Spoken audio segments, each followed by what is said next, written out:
Bueno, acá estamos. Ahí les compartí pantalla, ¿la están pudiendo ver? Sí. Perfecto.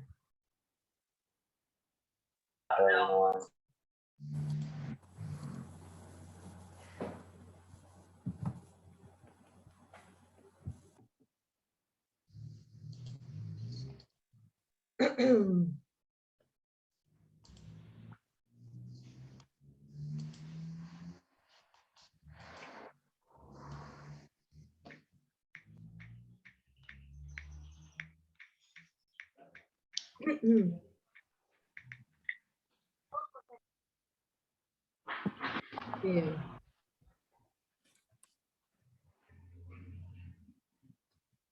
Ustedes ven la placa completa, ¿no? Perfecto. Aguardamos unos minutitos más, a ver si se suma alguien más.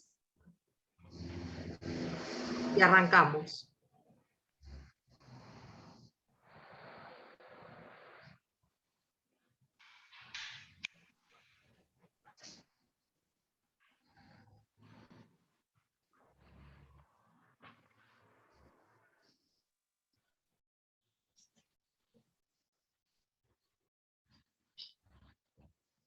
A ver.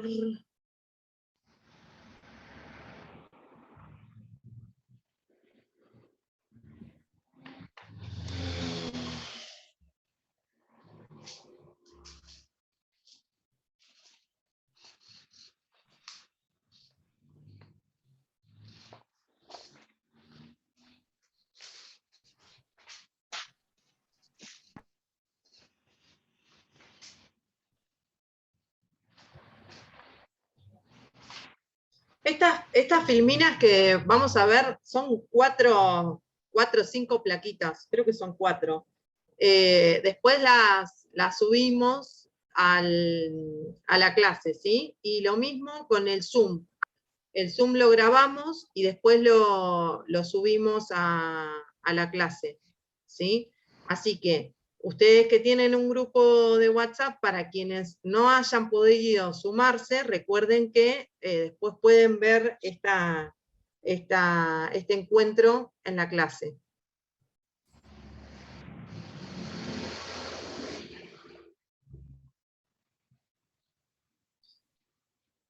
Bien.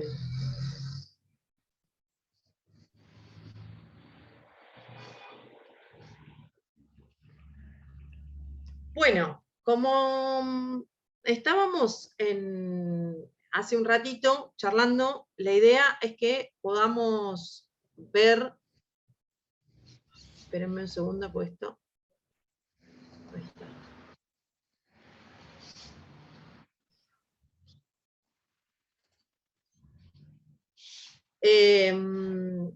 Las principales perspectivas referidas al campo de comunicación y educación.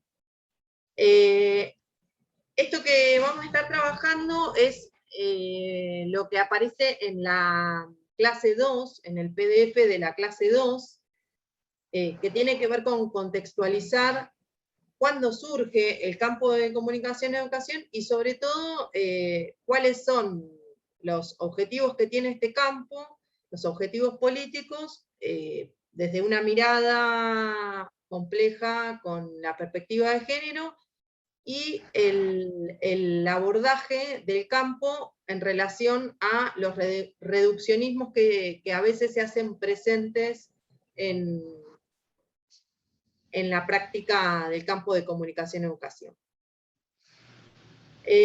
¿Cómo surge y en qué contexto?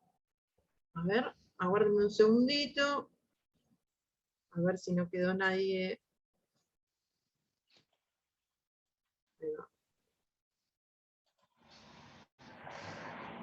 Perfecto. ¿Cómo surge y en qué contexto? El campo surge como un campo estratégico cultural en las disputas de los años 50 y 60. Surge, como dice ahí la filmina, como un campo estratégico de abordaje para intervenir en las disputas políticas de los años 50 y 60 en América Latina.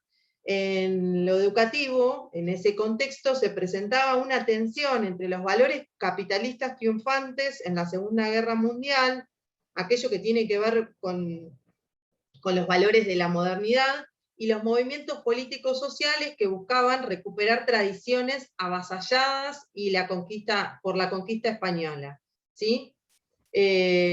También aparece un aporte importante que tiene que ver con los procesos de educación popular que venían siendo llevados adelante por algunos miembros de la Iglesia Católica, aquello que se conoce como las ideas de la teología de la liberación, y el maestro de esta mirada educativa es Paulo Freire, quien se considera digamos, el maestro y el padre fundante del campo de la comunicación-educación, ¿no? ¿Han leído algo de Pablo Freire en otras materias? ¿Es la primera vez que lo escuchan hablar, mencionar?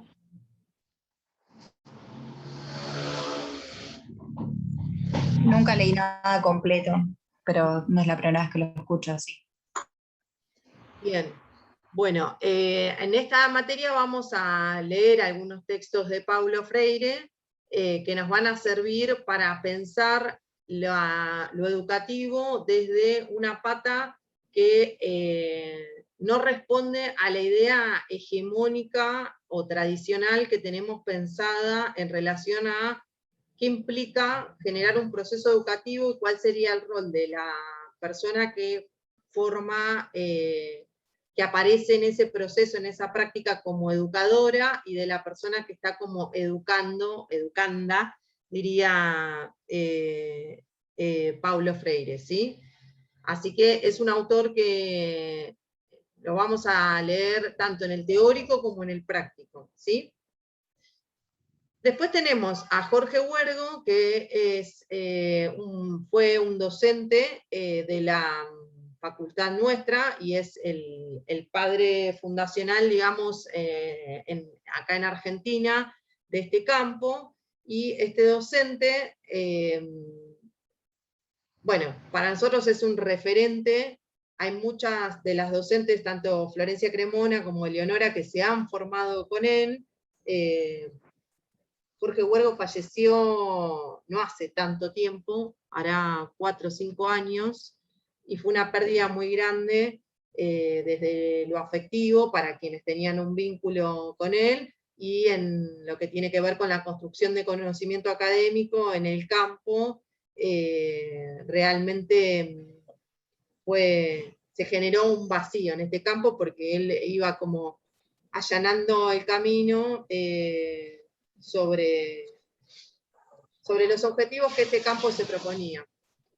Jorge Huergo dice que para abordar este campo habla de sustituir la cópula de la I. Antes, en los inicios, se hablaba de comunicación y educación, y él lo que plantea es poner una barra, retomando a Héctor Schmuckler. No sé si han leído el texto de Héctor Schmuckler cuando habla de comunicación y cultura, quien fue ayudante, o quien está cursando ahora esta materia de cultura y poder, seguramente lo lean. ¿Lo han leído el texto de Schmuckler? Sí. Sí. Sí, sí, en varias materias. Claro. Parece, sí.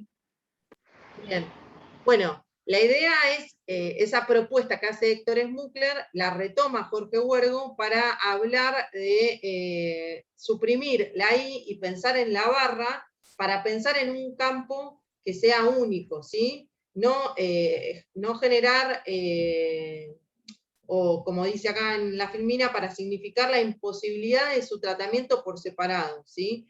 No podemos pensar a la comunicación por un lado y la educación por el otro, sino que lo que tenemos que pensar es en un campo único, ¿sí? Un campo único que lo que permite es generar reflexiones más complejas respecto de las prácticas educativas. Bien, acá tenemos ya con la pata de género, comunicación, educación y género. dice que la comunicación-educación es un campo estratégico que trabaja en relación entre la pugna por la significación y la importancia política de construir nuevas prácticas y sentidos colectivos frente a aquellos que históricamente se han presentado como unívocos, constitutivos y fundantes. Bueno, ¿qué vamos a trabajar un poco acá con esto? Vamos a poner en tensión esto que yo les decía de revisar nuestras biografías. Bueno, ¿qué pensamos que es una práctica educativa? Voy a tomar un poco lo que comentaba la compañera hoy cuando yo dije, bueno, ¿qué prácticas educativas tuviste? Y me contaba que fue ayudante en una materia. La idea es que nosotros pensemos el campo de comunicación y educación como un campo que va más allá de las instituciones que hegemónicamente están pensadas para la producción de conocimiento o para generar instancias educativas. ¿A qué me refiero con esto? Por ejemplo, la escuela. Este campo no es que no va a trabajar o que no va a tener en cuenta o que no le va a dar entidad a la escuela, sino que lo que piensa es que los procesos educativos no se dan únicamente en la institución escuela o en la academia, por ejemplo, sino que se pueden dar procesos de comunicación y educación en distintos ámbitos y contextos, más allá de esto que está pensado desde la mirada moderna de la sociedad, y que históricamente nosotros creemos que son creemos y nos criaron y las vivimos, las instituciones pensadas para generar procesos educativos, ¿sí? Después tenemos el género, y ¿qué pasa con esta pata? O sea, nosotros ahora lo que hacemos es agregar una barra más y poner el género, porque la mirada de esta cátedra lo que dice es que ponemos el género como una perspectiva epistemológica y política la cual ingresa a la agenda pública y se tensiona en la práctica, se resignifica en las instituciones y se reconfigura en las performances de las identidades. Por eso, más allá de que en el programa ustedes de la materia lo van a ver como en una unidad específica al género, en la cátedra la noción de género y sexualidades son el punto de partida para analizar y construir el campo. ¿Qué queremos decir con esto? Lo que queremos decir es que yo siempre le digo a los grupos, a los estudiantes, que lo que les proponemos es ponernos unas antiparras violetas y empezar a mirar el mundo con esas antiparras, ¿sí? Por eso esta aclaración que hacemos es que si bien vamos a encontrar en un núcleo del programa la pata, como le digo yo, del género, en realidad nosotros al género lo pensamos como una transversalidad. Por eso creemos que cuando hablamos de género no es necesario hablar de la especificidad de las mujeres o la especificidad de la violencia de género, sino que el género es un sistema de poder que está atravesado en todas nuestras prácticas cotidianas, en toda nuestra biografía. Estamos arribadas por el género. Es algo que una mirada de mundo que una vez que la incorporamos no la podemos sacar, no hay vuelta atrás, ¿sí? Así que la invitación de esta cátedra es a que nos pongamos esas antiparras violetas para hacer una mirada de mundo que tenga esta complejidad de tipo política, para reflexionar sobre los sistemas de poder y específicamente en este campo de comunicación y educación, qué procesos se dan en las prácticas educativas, teniendo en cuenta nuestro rol como educadores, futuros comunicadores y comunicadoras en prácticas educativas. Bien.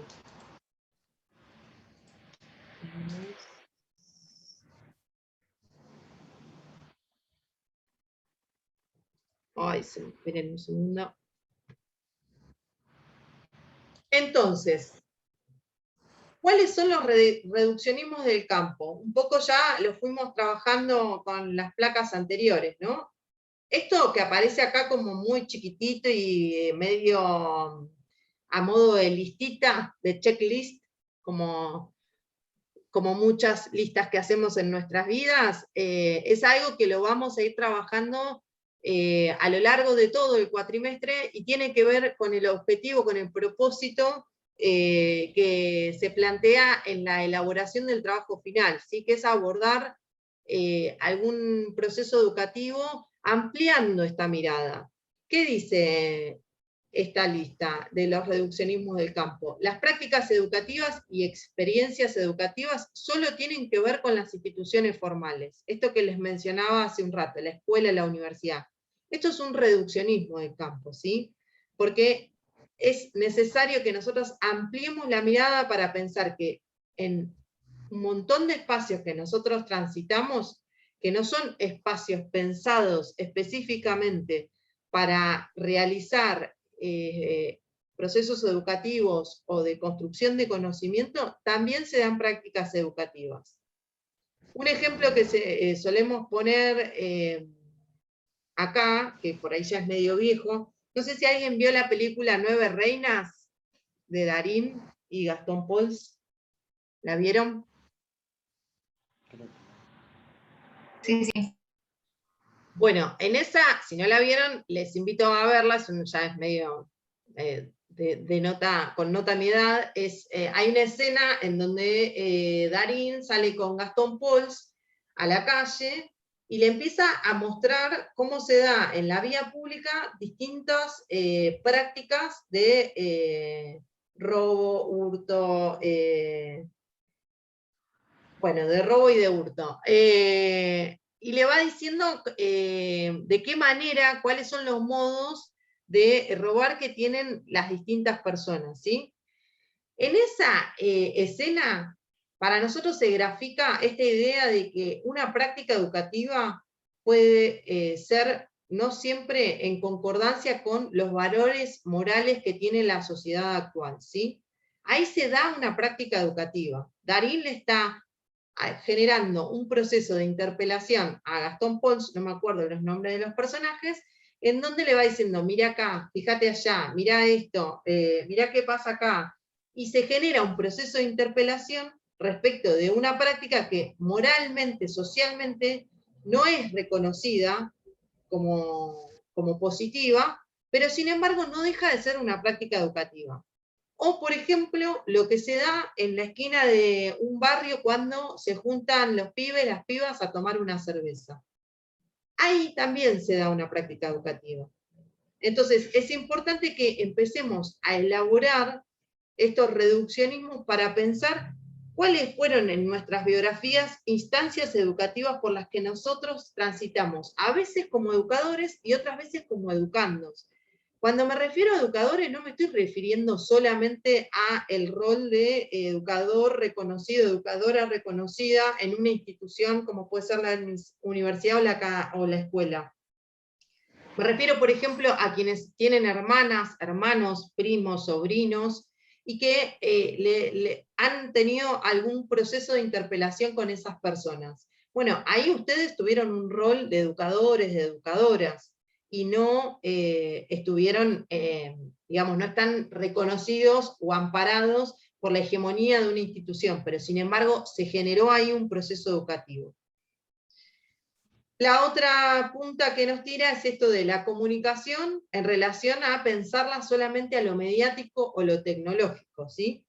En este campo tenemos que ampliar esa mirada y pensar la comunicación como la producción social de sentidos, como una pata que no aspira a encontrar el equilibrio, sino que la comunicación no siempre es equilibrio, sino que es conflicto, ¿sí? Cuando hay comunicación, a veces hay conflicto, y tenemos que amigarnos con esta idea del conflicto, no pensar que el conflicto es algo negativo, sino que es parte de los procesos de producción de conocimiento, de los procesos educativos, de los procesos de comunicación-educación, con perspectiva de género, en donde esta mirada, que es más amplia de la comunicación, hace que se aborde el conflicto como parte del proceso, ¿sí?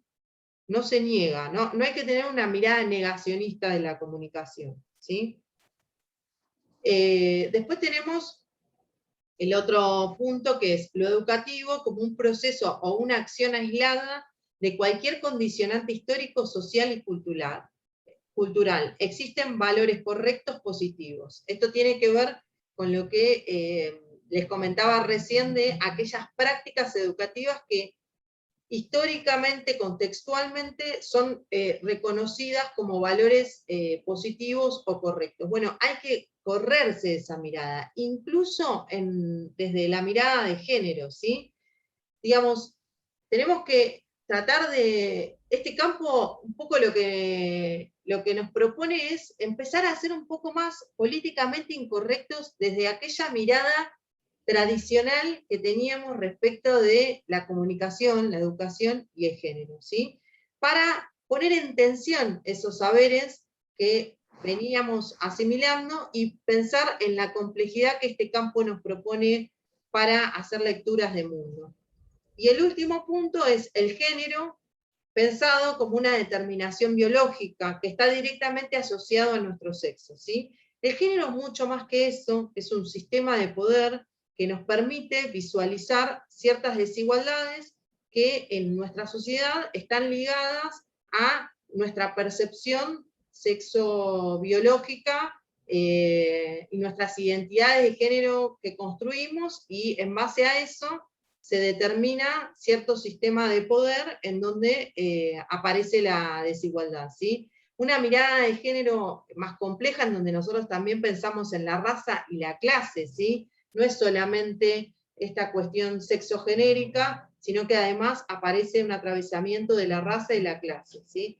Pero sobre todo pensar el género como un sistema político que nos va a permitir indagar en las relaciones de poder. Entonces, lo que dice acá es ensanchar la mirada, que hay un sinnúmero de prácticas y discursos, haceres, quehaceres, saberes susceptibles de ser abordados desde la comunicación y educación. Este es el desafío que nos vamos a proponer en nuestra cursada.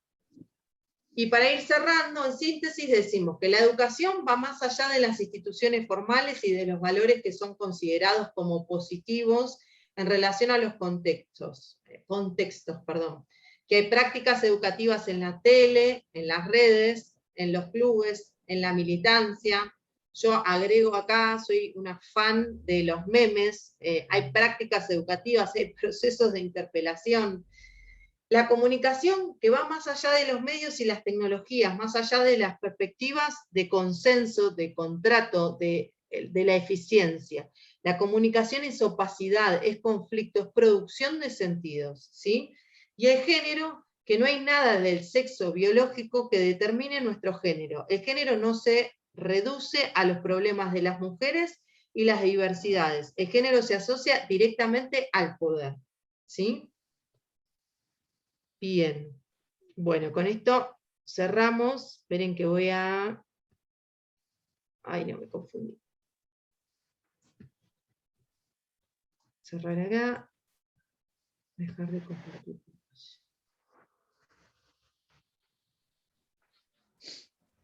Ahí estamos. Perfecto. Bueno, hasta aquí todo lo que teníamos pensado para trabajar hoy. ¿Quieren comentarme algo, alguna duda que tienen respecto de esta exposición? ¿Qué les pareció? ¿Qué les parece esta dinámica de los encuentros sincrónicos? ¿Cómo se sintieron? Tenemos un ratito, si quieren, lo aprovechamos.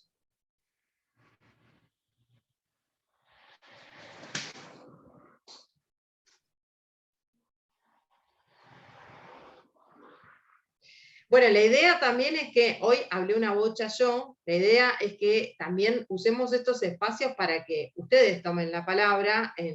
La idea es que ustedes puedan apropiarse de este espacio de Zoom como en los encuentros presenciales, en donde nosotras lo que planteamos son dinámicas de trabajo que se hacen en base a las ideas, inquietudes, aportes y debates que ustedes tengan ganas de generar. Por eso es importante que se animen a charlar, que acá nada está mal, que la idea es que podamos ir construyendo el conocimiento de manera colaborativa, ¿sí? Que es un aprendizaje colectivo, así que aprovechemos estos espacios de encuentro sincrónicos también para que podamos ir generando intercambios y romper también con esto que elaboramos desde lo teórico, que es, bueno, que no hay una persona que posee el saber y unas personas que son unos envases vacíos, como dice Freire, a los que les tenemos que meter contenido, ¿sí? Acá todas las personas que integramos este espacio tenemos unos saberes que podemos poner en juego y que nos pueden sumar para complejizar aquello que nos proponemos como tema para abordar y reflexionar. Profesora, yo quiero hacer una consulta con respecto a los trabajos grupales, porque la verdad que ahora, más allá de que es todo vía Zoom y todo virtual, muchos trabajamos y estamos cursando un montón de materias y por ahí lo grupal, no siempre vamos a poder coincidir por ahí para hacer algún trabajo o algo, sí o sí tiene que ser grupal. Bueno, mira, en realidad nosotros lo que planteamos es ciertas actividades grupales, porque nos parece que justamente en el intercambio que puedan hacer puede ser enriquecedor, por un lado. Por otro lado, hay distintas situaciones, distintos contextos, y hay personas que tal vez también en esta dinámica de virtualidad, poder pensar en un encuentro de uno a uno les sirve como para un acompañamiento y potencia el proceso educativo. Digo, eso como el objetivo pedagógico de la grupalidad. Por otro lado, lo que planteamos es que se puedan ir conociendo, porque la propuesta del trabajo final es una propuesta que también se plantea como un trabajo grupal, por la complejidad que tiene la propuesta en relación a la recuperación del proceso, y porque una vez más creemos que en ese intercambio se va a dar algo más enriquecedor que si se hace individualmente. Ahora bien, si existen limitaciones para hacer el trabajo de manera grupal y necesitan hacerlo de manera individual, lo pueden hacer. Es importante que nos avisen en la mensajería interna y que podamos ir viendo las estrategias para que ustedes en algún momento puedan hacer alguna de las actividades que se plantean grupales. Especialmente para lo que tiene que ver... Cierro esto y... Yo no tuve... Sí, sí. No, esto que sobre todo para lo que tiene que ver con la instancia del trabajo final. Me parece que siempre los trabajos finales resultan más enriquecedores cuando se da de manera grupal, ¿sí? Nosotros ahí tratamos de poner una condición que es, entendemos que las situaciones laborales son complejas, que el contexto es complejo, pero para nosotros en la grupalidad se genera algo que no se da muchas veces en los procesos individuales. Yo no tuve una buena experiencia. Yo el año pasado, el segundo cuatrimestre, hice comunicación y cultura y era imposible conectarnos un día, ni siquiera para vernos, sino contestarnos los mensajes. Nos juntábamos 5 por grupo y éramos 2 lo que escribíamos, por ejemplo por WhatsApp, y se terminó disolviendo. Es más, yo terminé dejando la materia porque era imposible. La hice ahora en el verano, fue de otra manera y fue más fácil. Pero bueno, yo entiendo que sea un proceso, muchas cosas que sean procesos grupales, pero bueno, más que nada porque yo no tuve una buena experiencia el año pasado. No, bueno, a ver, como para aminorar.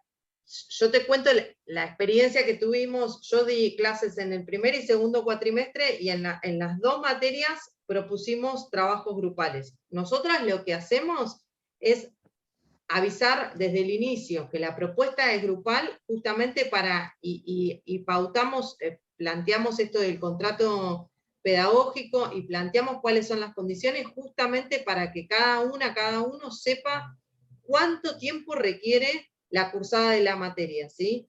En algunos casos lo que se da es que por ahí creen que en la virtualidad se pueden anotar en una cantidad de materias mayor a lo que es la presencialidad. Y la realidad es que en términos de tiempo, también se necesita dedicarle bastante tiempo. Por eso es importante que cada uno haga su evaluación. Y además, en este contexto, digo, estamos todas viviendo un contexto complejo en donde muchas veces nos cuesta más concentrarnos para leer, para trabajar, para poder prestar atención a una clase. Entonces, en eso cada uno tiene que hacer una evaluación. Nosotras como cátedra contemplamos todo, pero también tenemos que hacer una mención respecto de las necesidades que implica poder pensar en la promoción de esta materia. También es importante que ustedes sepan que tienen otra opción, que es la opción de ir por la cursada, y luego van a final,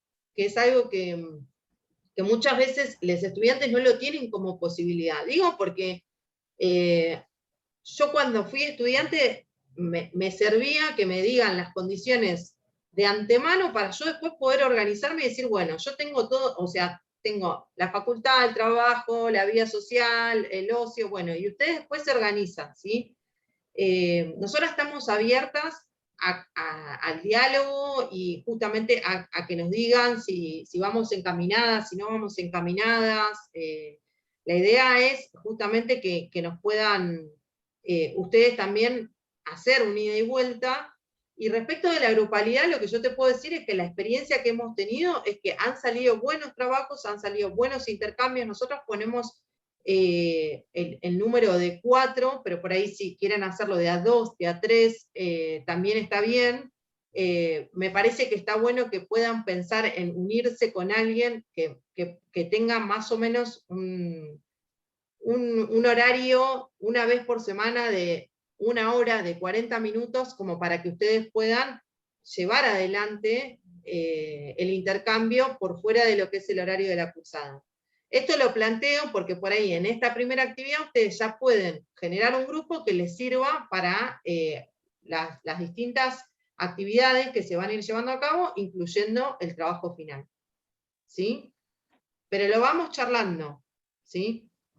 Sí, iba a decir eso, que así como cátedra hay un contrato pedagógico que proponen, lo mismo podríamos ejecutar nosotros y nosotras al momento de hacer el grupo. Bueno, mira, estos son mis tiempos, esto es lo que puedo dedicarle, lo que no. ¿Estás de acuerdo? Sí, si no, no. Como me parece que eso es algo que yo también estoy terminando ya la carrera, me faltan un par de materias y no he terminado de cursar, y si algo que aprendí todo este tiempo es eso, que a veces es muy complicado coincidir, y eso está bueno, plantear eso de entrada. Bueno, estos son mis tiempos, si te gusta bien, si te gusta, bueno, si coincidimos bien, y si no, no. Así que capaz que eso es lo que hay que hacer, María. Sí, tal cual. Y para cerrar y retomar un poco los reduccionismos, la comunicación es conflicto, el encuentro con otro es conflicto.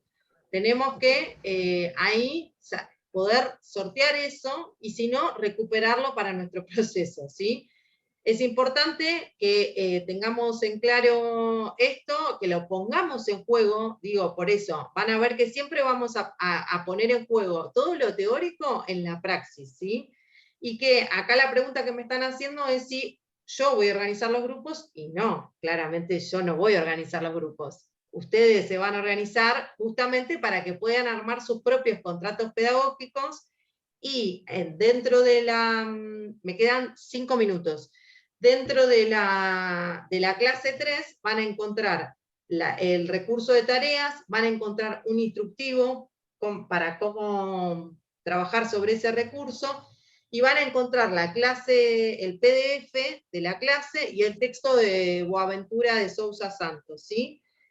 En este texto, brevemente les digo, lo que vamos a abordar es un poco los modos de producir conocimiento que existen de manera hegemónica, y el autor nos va a plantear un modo de producción de conocimiento desde Latinoamérica, desde el sur. Nos va a brindar un modo distinto al que nosotros tenemos inmerso, naturalizado, como el modo de producción de conocimiento que tiene que ver con un sistema moderno, y las instituciones por las cuales transitamos que todavía tienen estas dinámicas modernas, y nos va a plantear también cuál es el rol de estas instituciones en la legitimidad de aquellos conocimientos y saberes que nuestra sociedad cree que son los que son reconocidos, ¿sí? La actividad tiene que ver con eso, con que podamos recuperar algunos conocimientos, algunos saberes que todavía no son legitimados por la sociedad moderna en la que estamos inmersas e inmersos, ¿sí? Lo vamos a trabajar un poco más en el próximo encuentro sincrónico. También van a ver en la clase el calendario, ¿sí? Bueno, me despido porque ya se va a terminar. Profe, ¿usted Bueno, sube profe, la nos vemos. clase al aula web? Sí, Perfecto, sí, gracias, muy se amable. sube todo ahí. Bueno, gracias y nos vemos. Cualquier cosa me escriben. Chao, profe. Chao, profe. Chao, hasta luego.